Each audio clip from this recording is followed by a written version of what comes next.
வணக்கம் நண்பர்களே. ஒரு மெகா சூப்பரான ஆணி அமாவாசை வரப்போது அதனுடைய சிறப்பு பலன்களையும் பரிகாரங்களையும் பார்க்க போகிறோம். Welcome back day today channel நண்பர்களே. இன்னைக்கு இந்த வீடியோவில் ஒரு அதிரடியான ஜோதிட பயன்தாள்களையும் ஆன்மீக பயன்தாள்களையும் துலாம் ராசினியர்களுக்கு பார்க்க போகிறோம். ஸோ பார்க்குறதுக்கு முன்னாடி என்ன பார்க்க போகிறோம் அப்படிங்கிறத இன்ட்ரோவில் ஷேர் பண்ணுறேன். என்ன பார்க்க போகிறோம் அப்படிங்கிறத இன்ட்ரோவில் தெரிஞ்சுக்குங்க. 2026 7வது மாதமான ஜூலை மாதமானது பிறந்து நடந்துட்டுருக்கு. இந்த ஜூலை மாதம் ரொம்பவே சாதாரண மாதம் கிடையாது. மற்ற மாதங்கள் போலவும் இந்த மாதங்களும் கிரக ரீதியாகவும் ஆன்மீக ரீதியாகவும் மிக முக்கியமான மாதம் என்று சொல்லலாம். இந்த மாதத்தில் அப்படி ஒரு முக்கியமான ஆன்மீகமான நாள் வர இருக்கு. அதுதான் ஜூலையுடைய 14ஆம் தேதி. அன்னைக்கு தமிழ் மாதம் பார்த்தீங்கன்னு வச்சுக்கோங்களேன், ஆணியுடைய 30ஆம் நாள். கிழமை அன்னைக்கு செவ்வாய்க்கிழமை. இந்த செவ்வாய்க்கிழமை நிறைஞ்ச செவ்வாய்க்கிழமை. இந்த நாளில் பார்த்தீங்கன்னு வச்சுக்கோங்களேன், அமாவாசையானது வருது. அதனால் இந்த அமாவாசை ரொம்பவே சிறப்பான செவ்வாய்க்கிழமை வர்றதுனால சூரிய கிரகண அமாவாசை என்று அழைக்கப்படுது. இந்த அமாவாசையில் கிரகங்கள் சேர்றது மாறுறது அதனோட அடிப்படையில் ஒவ்வொரு ராசிக்காரங்களுக்கும் தலையெழுத்து மாறும். அதன் அடிப்படையில் தான் துலாம் ராசியில் பிறந்தவங்களுக்கு என்ன மாதிரி தலையெழுத்து மாறும் அப்படிங்கிறத இந்த வீடியோவில் ஷேர் பண்ண போகிறேன். துலாம் ராசிக்காரங்க இந்த வீடியோவை பார்த்து உங்களுக்கான பலன் என்னங்கிறத தெரிஞ்சு பலன் பெறுங்க. உங்களுக்கு அதிர்ஷ்டமாக இருந்தாலும் என்ன மாதிரியான அதிர்ஷ்டம், ஆபத்தாக இருந்தால் என்ன மாதிரி ஆபத்து, இது எல்லாமே இந்த வீடியோவில் ஷேர் பண்ண போகிறேன். ஸோ எல்லாத்தையுமே இந்த வீடியோவில் தெளிவாக தெரிஞ்சு இதற்கேற்ப நடந்து பயன் பெறுங்க. அதோடு நிறைய பேர் அமாவாசைங்கிறது முன்னோர்களை வழிபாடு செய்கிறதுக்கு மட்டும்தான் நாளுன்னு நினைக்கிறோம். முன்னோர்களை வழிபாடு செய்கிறத தாண்டி நிறைய ஆன்மீக சம்மந்தப்பட்ட விஷயங்களும் செய்கிறதுக்கும் உகந்த நாள். அதனால் ஆன்மீக ரீதியாக என்ன பரிகாரம் செய்யலாம் அப்படிங்கிறதையும் சொல்கிறேன். அதையும் இந்த வீடியோவில் தெரிஞ்சுக்குங்க. முதல்ல அமாவாசையுடைய பலன்களை பார்த்துடலாம். அதுக்கப்புறமேட்டு உங்களுக்கான பரிகாரம் பார்க்கலாம். ஸோ வீடியோ ரொம்பவே யூஸ்ஃபுல்லாக இருக்கும். வீடியோவை ஃபுல்லாக பார்த்து பலன் பெறுங்க. அதாவது உங்கள் துலாம் ராசிக்காரங்களுக்கு இந்த ஆணி அமாவாசையில் உத்தியோகத்தில் உள்ளவர்களுக்கு உயர் பதவி கிடைக்க வாய்ப்புகள் அதிகமாக இருக்குது. அதோடு கலைஞர்களாக துலாம் ராசிக்காரங்க இருந்தீங்கன்னா உங்கள் கலைஞர்களுக்கு பெயரும் புகழும் பார்த்தீங்கன்னு வச்சுக்கோங்களேன் கூடும். ஸோ பெயரும் புகழும் கூடுற மாதிரி நிறைய மாற்றங்கள் இந்த அமாவாசையில் உங்கள் ராசிக்கு ஏற்படும். உங்கள் ராசிக்கு கிரக ரீதியாக என்னென்ன மாற்றம் ஏற்படும் அப்படிங்கிறத ஃபுல்லாக ஷேர் பண்ணுறேன். அதுக்கப்புறமேட்டு உங்களுக்கு பரிகாரமும் ஷேர் பண்ணுறேன். துலாம் ராசி நேயர்களே, இனி வீடியோவை ஸ்கிப் பண்ணாமல் ஃபுல்லாக பாருங்கள்.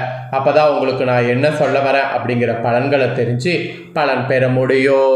பிரபவ வருடம் ஆணி மாத அமாவாசையில் கிரகநிலைகளை ஆராய்ந்து பார்க்கும் பொழுது அமாவாசை தொடக்கத்தில் உங்கள் ராசிநாதன் சுக்கிரன் தொழில் ஸ்தானத்தில் உச்சம் பெற்ற குருவோடு இணைந்து சஞ்சரிக்கிறார். அதன் காரணமாக திடீரென மாற்றமும் திடீரென ஏற்றமும் உங்கள் ராசிக்கு வந்து சேரும். அதோடு உடன்பிறப்புகளுக்கான திரும்ப முயற்சி நீங்கள் செய்தீங்கன்னா கண்டிப்பாக அது கைகூடும். இந்த மாதிரி நிறைய உங்களுக்கு வெற்றியை கொடுக்குற மாதிரி தான் கிரகங்கள் இந்த அமாவாசையில் அமைகிறது. அதுவும் உள்ளத்தில் என்ன நினைக்கிறீங்களோ அது நினைத்தது உடனடியாக செய்து முடிப்பீங்க. அந்த மாதிரியான ஒரு சக்தி இந்த அமாவாசையில் உங்கள் ராசிக்கு கிடைக்கும். அதுவும் உத்தியோகத்துலலாம் திடீரென மாற்றங்கள் வரலாம். அந்த மாற்றங்களை உடனுக்குடனே நீங்கள் வரும்போது அக்செப்ட் பண்ணிக்கிறது ரொம்ப நல்லது. பிள்ளைகளுடைய எதிர்கால நலன் கருதி நீங்கள் எடுக்கக்கூடிய ஒவ்வொரு முயற்சிகளும் இந்த அமாவாசையில் வெற்றி கிடைக்கணும்னு சொன்னால் அது மிகையாகாத ஒரு உண்மை. அதுவும் பதவி மாற்றலாம் கண்டிப்பாக நீங்கள் முயற்சி பண்ணிங்கன்னா திருப்தியாகவே அமையும். பொது வாழ்வில் உள்ளவர்கள்லாம் முன்னேற்ற பாதையை நோக்கி அடியெடுத்து வைத்திங்கன்னா அந்த பாதை உங்களுக்கு இன்னும் வெகு தூரத்தில் இருக்கிறது கிட்ட சூப்பராக முன்னேற்றம் அடைந்திருவீங்க. இந்த மாதிரி தான் துலாம் ராசிக்காரங்களுக்கு கிரகநிலைகளை ஆராய்ந்து பார்க்கும் பொழுது நிறைய பாசிட்டிவாகவே குறிப்பிடப்படுது. ஸோ இன்னும் மற்ற கிரகங்களால் என்னென்ன பலன் கிடைக்கும் அப்படிங்கிறத சொல்கிறேன்.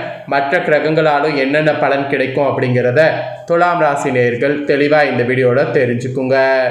ஃபஸ்ட்டு செவ்வாய் ரிஷபத்துக்கு வர்றதுனால என்ன பலன் கிடைக்குங்கிறத சொல்கிறேன். இந்த கிரக மாற்றத்தால் என்ன பலன் அப்படிங்கிறத தெரிஞ்சுக்குங்க. ஆணி அமாவாசை அன்னைக்கு செவ்வாய் ரிஷப ராசிக்கு பார்த்தீங்கன்னு வச்சுக்கோங்களேன் செல்ல இருக்கிறார். உங்கள் ராசிக்கு 2, 7 ஆகிய இடங்களுக்கு அதிபதியானவர் செவ்வாய். அவர் அஷ்டமஸ்தானத்தில் அடியெடுத்து வைக்கும் பொழுது ஆரோக்கிய தொல்லைங்கிறது அதிகரிக்கும். நினைத்த காரியத்தை நினைத்தபடி ஒரு பக்கம் செய்ய இயலாது. பணிபுரியக்கூடிய இடத்துல கூட பதற்றம் உருவாகும். அதுவும் உயர் அதிகாரிகளிடம் உங்களிடம் வேலை பளுவை சுமத்துவார். அதனால் ஏகோ பணியாளர்களோடு கருத்து வேறுபாடு தோன்றலாம். வரன் பார்த்தீங்கன்னு வச்சுங்களேன், முடிவானாலும் திருமணம் தாமதப்படும். ஒரு கடன் அடைக்க இன்னொரு கடன் வாங்கக்கூடிய சூழ்நிலை உருவாகும். கூட்டாளிகளோடு கவனத்தோடு நடந்து கொள்வது நல்லது. செவ்வாய் ரிஷபத்துக்கு வர்றதுனால இந்த மாதிரியான எச்சரிக்கை உங்கள் ராசிக்கு விடுக்கப்பட்டிருக்கு. அதனால் கண்டிப்பாக கவனமாக இருக்க வேண்டியது உங்கள் ராசிக்கு அறிவுறுத்தப்படுது. இந்த கிரக பயிற்சி தொடர்ந்து சுக்கிரன் சிம்மத்துக்கு வரக்கூடிய கிரக பயிற்சி நடக்க இருக்கு. இந்த கிரக பயிற்சினால என்ன பலன்கிறத சொல்கிறேன், வாங்க தெரிஞ்சுக்குவீங்க. மகர ராசியில் சஞ்சரிக்கக்கூடிய சுக்கிரன் ஆணியில் பார்த்தீங்கன்னு வச்சுக்கோங்களேன், சிம்ம ராசிக்கு செல்ல இருக்கிறார். அதாவது கடக ராசியில் சஞ்சரிக்கக்கூடிய சுக்கிரன் ஆணி அமாவாசையில் சிம்ம ராசிக்கு செல்கிறார். மகரம்னு சொல்லிட்டேன், மகரத்தில் இல்லை, கடகத்திலிருந்து சுக்கிரன் சிம்ம ராசிக்கு அமாவாசையில் வர இருக்கிறார். ஆக்சுவலி உங்கள் ராசிக்கு அஷ்டமஸ்தானத்திற்கு அதிபதியாக விளங்குபவர் சுக்கிரன். அவர் லாபஸ்தான வீட்டிற்கு இப்போ வரும்போது திடீர் வரவும் திடீர் செலவும் ஏற்படும்.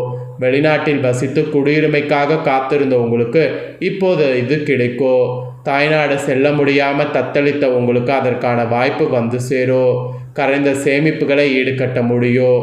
நீண்ட நாட்களாக நிலுவையில் இருந்த வழக்குகள் முடிவிற்கு வரும். அதோடு இடமாற்றம், உத்தியோக மாற்றம், இது எல்லாமே எதிர்பார்த்தபடி அமையும். ஸோ சுக்கிரன் சிம்மத்துக்கு வர்றதுனால இந்த மாதிரியான பலன்கள் கிடைக்கும். இதற்கேற்ப நடந்து பலன் பெறுங்க. அப்புறம் ஃபைனலாக இந்த அமாவாசையில் சனி வக்ரங்கிற ஒரு பெரிய வக்ரமானது இருக்குது. ஆணியுடைய அமாவாசையில் மீன ராசியில் சனி வக்ரம் பெறுகிறார். உங்கள் ராசிக்கு 4, 5 ஆகிய இடங்களுக்கு அதிபதியான சனி வக்ரம் பெறுவது குடும்பத்தில் சில குழப்பங்கள் உருவாக செய்யும். பிள்ளைகளால் கூட பிரச்சனைகள் வரும். குருவின் பார்வை சனியின் மீது பதிகிறதுனால பெரிய அளவில் பாதிப்புகள் ஏற்படாது.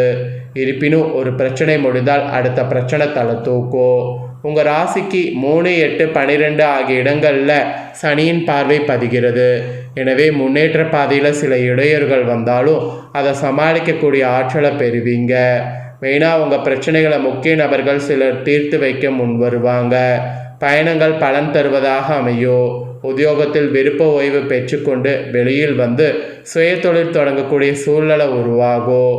இக்காலத்தில் சனி பகவானை வழிபாடு செய்வதன் மூலம் நட்பெறன்களை பெற இயலும்.